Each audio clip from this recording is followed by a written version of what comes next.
আসসালামু আলাইকুম, স্বাগত জানাচ্ছি আরটিভির দুপুরের সংবাদে। আপনাদের সাথে আছি আমি পারভিন মিতু। মতপার্থক্য যেন মতবিভেদে পরিণত না হয় সেদিকে সজাগ থাকার জন্য সবাইকে আহ্বান জানিয়েছেন বিএনপি চেয়ারপারসন তারেক রহমান। দুপুরে রাজধানীর একটি হোটেলে সাংবাদিকদের সঙ্গে মতবিনিময় সভায় তিনি আহ্বান জানান। বলেন, ৫ আগস্টের আগের বাংলাদেশে ফিরে যেতে চায় না দেশের মানুষ। জুলাই গণ অভ্যুত্থানের যে আকাঙ্ক্ষা তা বাস্তবায়নে সবাইকে ঐক্যবদ্ধ হয়ে কাজ করতে হবে। তিনি বলেন, তরুণ বেকারদের কর্মসংস্থান সৃষ্টি, নারী পুরুষ উভয়ের সর্বোচ্চ নিরাপত্তা বিধান, সড়ক দুর্ঘটনা কমিয়ে আনার মতো গুরুত্বপূর্ণ বিষয়গুলোতে অধিক মনোযোগ দিতে হবে।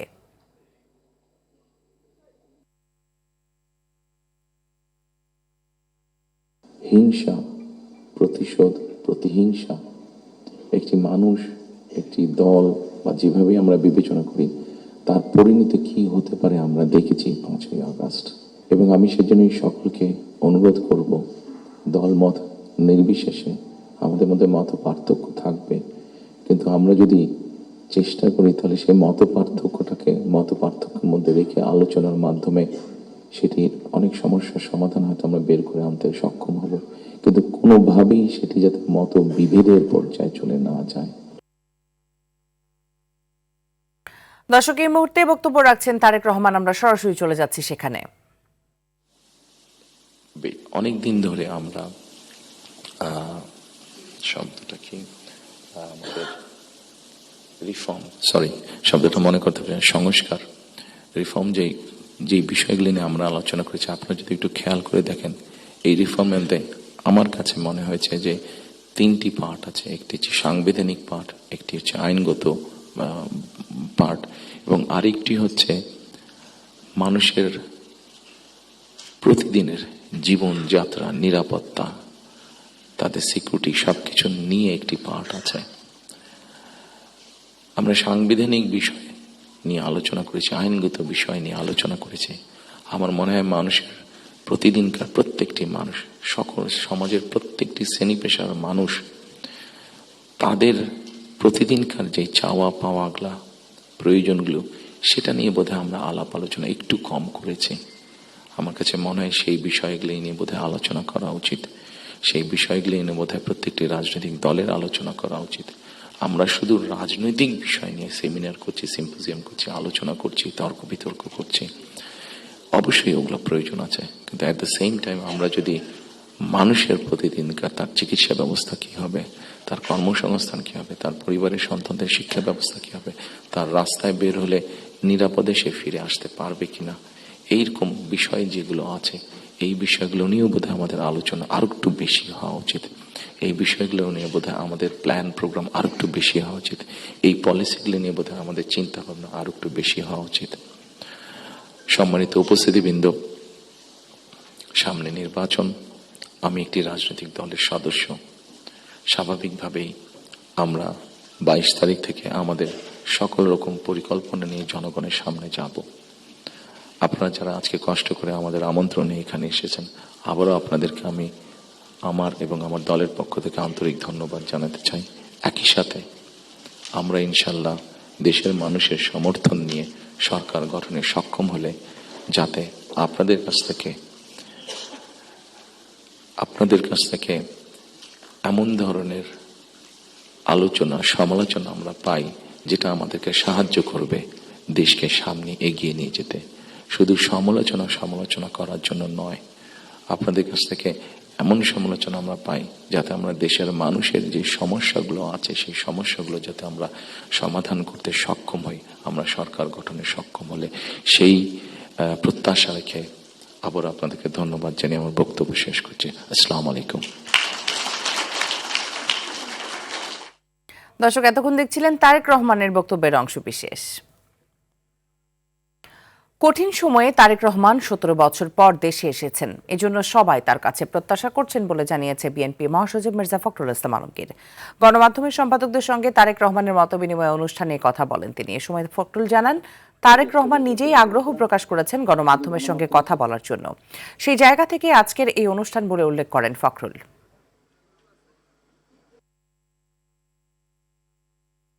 আমি অনুরোধ করব, আপনারা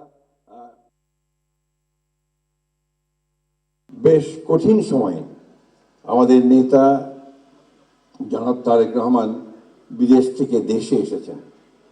সমগ্র দেশের মানুষ এক বুক ভরা প্রত্যাশা নিয়ে তার দিকে তাকিয়ে আছে। গোটা জাতি আজকে অনেক বেশি আশান্বিত হয়েছে। এবার একটা সুযোগ সৃষ্টি হবে, সত্যিকার অর্থেই একটা উদারপন্থী গণতান্ত্রিক একটা ব্যবস্থা আমরা এখানে সৃষ্টি করতে পারবো।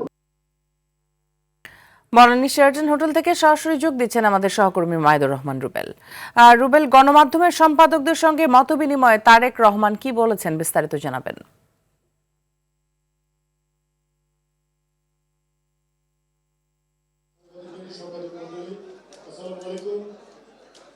দয়া করে আপনারা যার যার আসনে বসে পড়ুন।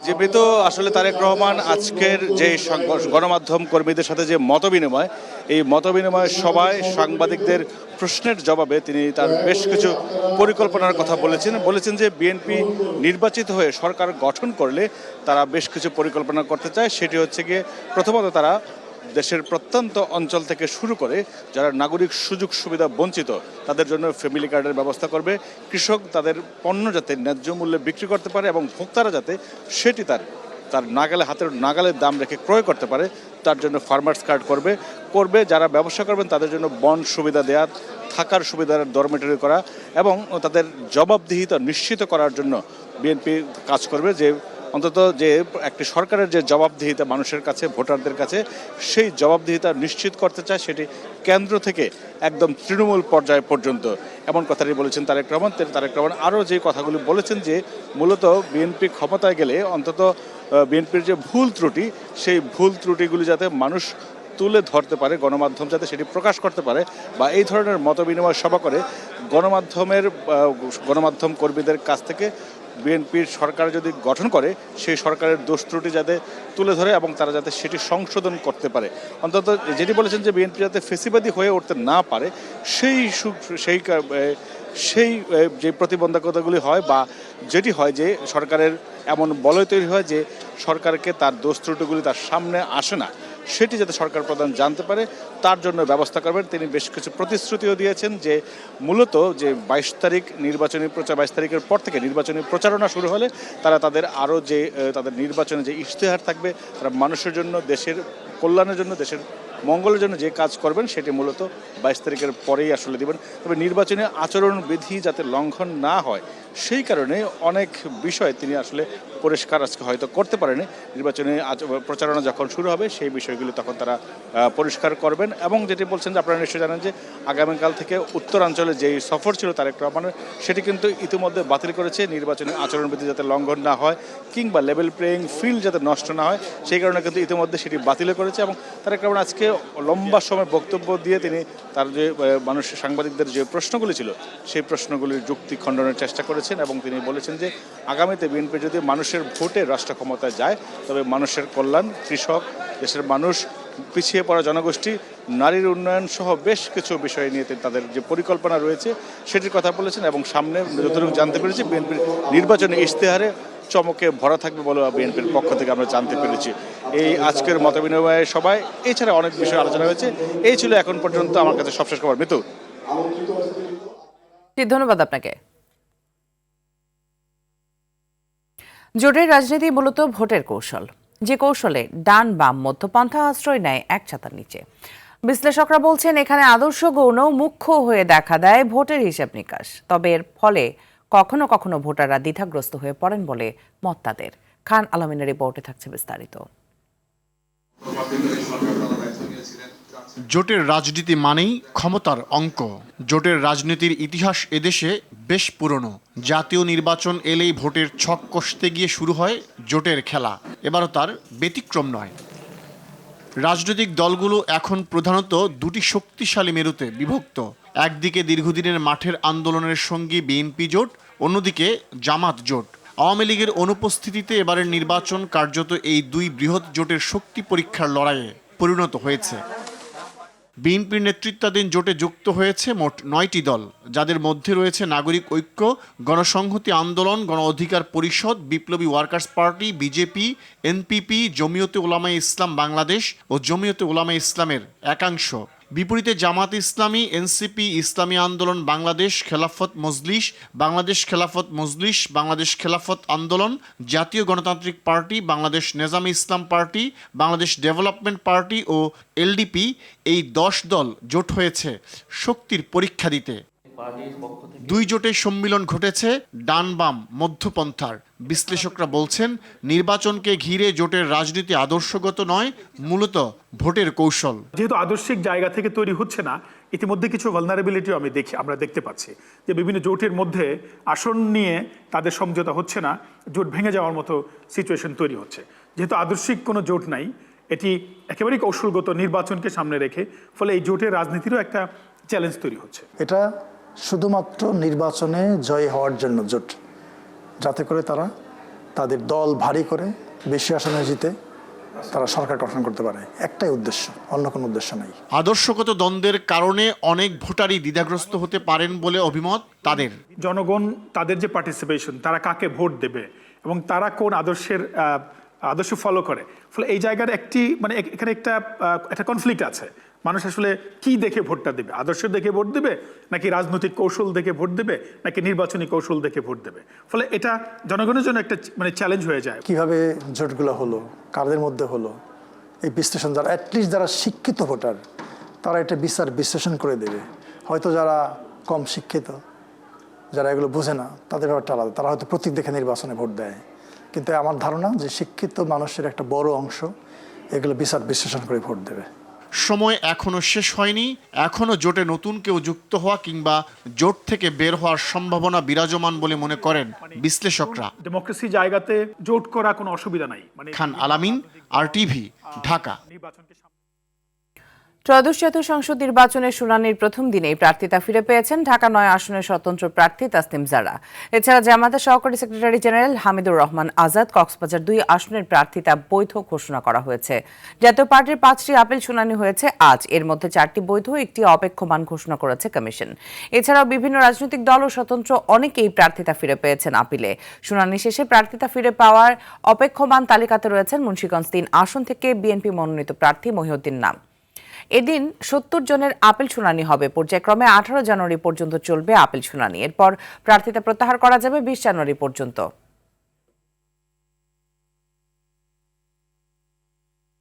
আমাদের বক্তব্য শুনেছেন, জনাব মহিউদ্দিনের পক্ষে যিনি ছিলেন তার বক্তব্য শুনেছেন। ফলাফল সম্পর্কে ওনারা পেন্ডিং রেখেছেন আগামীকাল বিকাল 5টা পর্যন্ত। ঢাকা 9 স্বতন্ত্র প্রার্থী হিসেবে আমি যে মনোনয়নপত্র দিয়েছিলাম, আমার প্রার্থিতা বৈধ ঘোষণা করা হয়েছে। গত এক সপ্তাহে আসলে খুব একটা অন্যরকম অভিজ্ঞতার মধ্যে দিয়ে গিয়েছি। জাতীয় পার্টির পক্ষ থেকে এখন পর্যন্ত 25টি আপিল আমরা করেছি মোরাললেস। এখন পর্যন্ত আমরা 5টি আপিল শুনানি করেছি এবং মাননীয় ট্রাইব্যুনাল, সম্মানিত ট্রাইব্যুনাল প্রতিটি আপিল খুব পুঙ্খানুপুঙ্খ বিচার করছেন এবং ন্যায় বিচার করার সর্বোচ্চ চেষ্টা করছেন।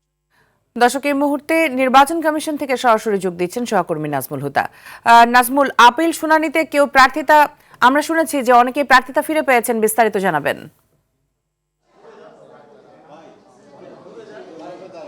মিতু, ত্রয়োদশ জাতীয় সংসদ নির্বাচন ঘিরে যেই আপিল শুনানি চলছে, আজকে আপিল শুনানির প্রথম দিন এবং প্রথম দিনে দুপুরের আগ পর্যন্ত 36টি যেই শুনানি মধ্যে 36টি শুনানি হয়েছে ইতিমধ্যে দুপুরের আগে, এবং পরে বাকি যে 70টির মধ্যে বাকি যে 34টি সেটি শুনানি হবে এবং এই 36টি শুনানির মধ্যে 26 জন বৈধ হয়েছেন আর বাকি যেই 10 জন, এই 10 জনের মধ্যে 6 জনকে অবৈধ ঘোষণা করা হয়েছে। পাশাপাশি যেই 4 জনকে অপেক্ষামান রাখা হয়েছে, এগুলো হয়তো আগামীকাল এগুলোর যে এই রায় সেটি দেওয়া হবে। ইতিমধ্যে আপনি জেনে থাকবেন যে আজকে শুনানির প্রথম দিনেই স্বতন্ত্র প্রার্থী হিসেবে তাসনিম জারা তার প্রার্থিতা ফিরিয়ে দেওয়া হয়েছে। তাকে এর আগে যে 1% ভোটারের সমর্থন প্রয়োজন ছিল, সেই সমর্থন প্রয়োজনের সেই দৈব চয়ন পদ্ধতিতে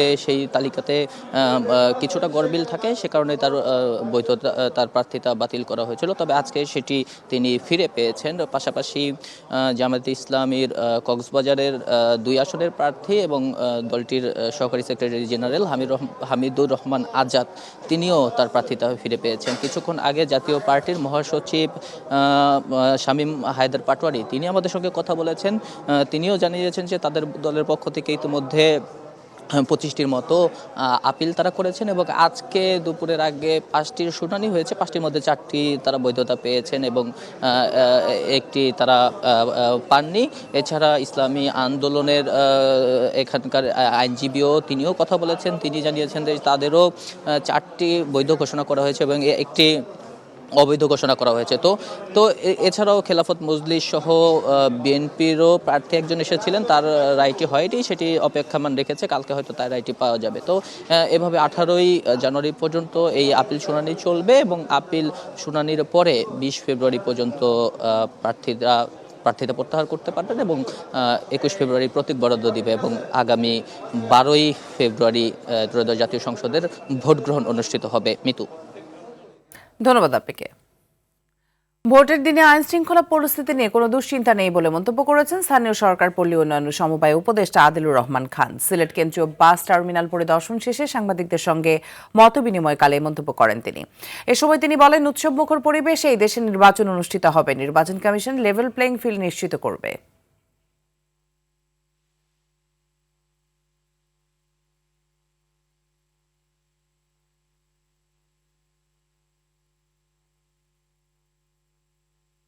নির্বাচন অত্যন্ত আনন্দমুখর হবে।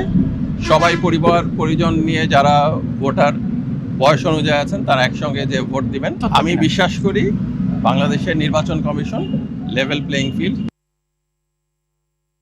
এলপিজি অটো গ্যাসের তীব্র সংকটের কারণে দেশের প্রায় সব ফিলিং স্টেশন কার্যত বন্ধ। অটো গ্যাস না পেয়ে চরম ভোগান্তির শিকার হচ্ছেন বলে মন্তব্য করেছেন Bangladesh LPG auto gas station and conversion workshop owners association সভাপতি প্রকৌশলী সিরাজুল মাওলা। সকালে ঢাকা রিপোর্টার্স ইউনিটি মিলনায়তনে এক সংবাদ সম্মেলনে তিনি এই মন্তব্য করেন। দেশে বর্তমানে 1,40,000 টন এলপিজির চাহিদা রয়েছে। এর মধ্যে 10% অর্থাৎ 15,000 টন এলপিজি অটো গ্যাস হিসেবে ব্যবহৃত হচ্ছে। দেশে এনার্জি রেগুলেটরি কমিশনের কাছে নিরবিচ্ছিন্ন সরবরাহ নিশ্চিত করার দাবি জানানো হয় সংবাদ সম্মেলনে। অবিলম্বে এলপিজির আমদানি স্বাভাবিক করা, কৃত্রিম সংকট সৃষ্টিকারীদের বিরুদ্ধে প্রশাসনিক ব্যবস্থা গ্রহণ, চাহিদা অনুযায়ী অটো গ্যাস সরবরাহ নিশ্চিত করা, ভবিষ্যতে যেন এরকম সংকট না হয় তার জন্য ব্যবস্থা গ্রহণের দাবি জানানো হয় সংবাদ সম্মেলন থেকে। এখনো সময় আছে, যদি গভর্নমেন্ট ধারণা করে যে এটা আরো কিছুদিন পারসিস্ট করবে, তাহলে পরে সবাইকে জানানো যে এটা আমাদের কিছুদিন রেশনিং করে ব্যবহার করতে হবে। যেহেতু এটা আমরা ইম্পোর্টেড জিনিসের উপর ডিপেন্ডেন্ট, যদি আমাদের সাপ্লাই চেইন ইন্টারাপশন হয়, কেন হয়েছে সেটা যদি নাও বলতে পারে, সেটা যদি খুব রূঢ় কোনো জিনিস হয়, ভাসুরের নাম হয়, বলা যাবে না, তো সেটা না বললে না বলুক, বাট এটা যে চলবে আরো কিছুদিন, এটা জানলে তো মানুষ বিকল্প চিন্তা করবে। গ্যাস সংকটের মধ্যে এবার ফেটেছে ভালভ। নতুন করে স্বল্পচাপ রাজধানীর বিভিন্ন এলাকায়। মিরপুর রোডে গণভবনের সামনে 4 ইঞ্চি ব্যাসের ভালভ ফেটে সৃষ্ট লিকেজ মেরামতের জন্য রাজধানীর বেশ কয়েকটি এলাকায় গ্যাসের মারাত্মক স্বল্পচাপ বিরাজ করছে। শনিবার সকালে তিতাস গ্যাস এক বিজ্ঞপ্তিতে জানায়, লিকেজ মেরামতের জন্য বিতরণ নেটওয়ার্কের বেশ কয়েকটি ভালভ বন্ধ করে চাপ সীমিত করায় ধানমন্ডি, মোহাম্মদপুর, শ্যামলী, নিউ মার্কেট, হাজারীবাগ, গাবতলী সহ সংলগ্ন বিভিন্ন এলাকায় গ্যাসের মারাত্মক স্বল্পচাপ বিরাজ করছে। দ্রুততম সময়ের মধ্যে ভালভটি পরিবর্তনের কাজ শুরু করা হয়েছে। গ্রাহকদের সাময়িক অসুবিধার জন্য দুঃখ প্রকাশ করেছে তিতাস গ্যাস কর্তৃপক্ষ।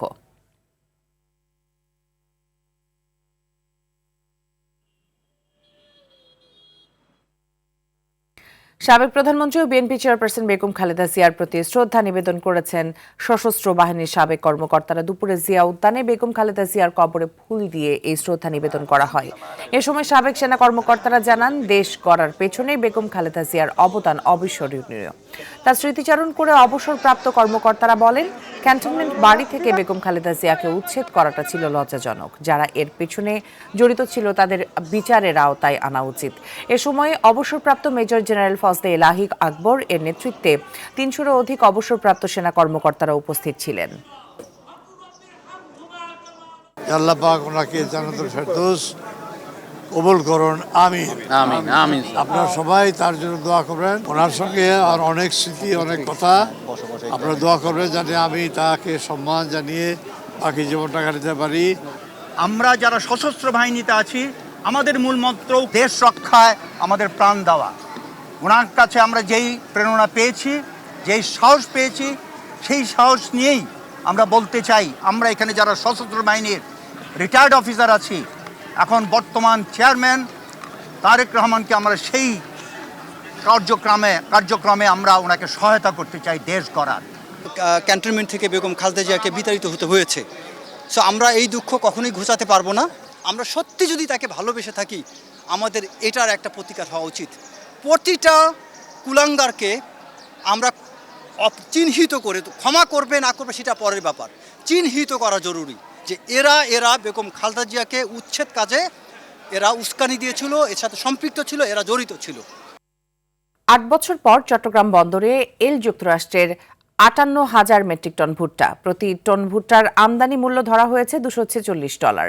চট্টগ্রাম বন্দরে এই ভুট্টার ল্যান্ডিং কস্ট বা খরচ প্রতি কেজি প্রায় ৩৪ টাকা পড়তে পারে বলে ধারণা করা হচ্ছে।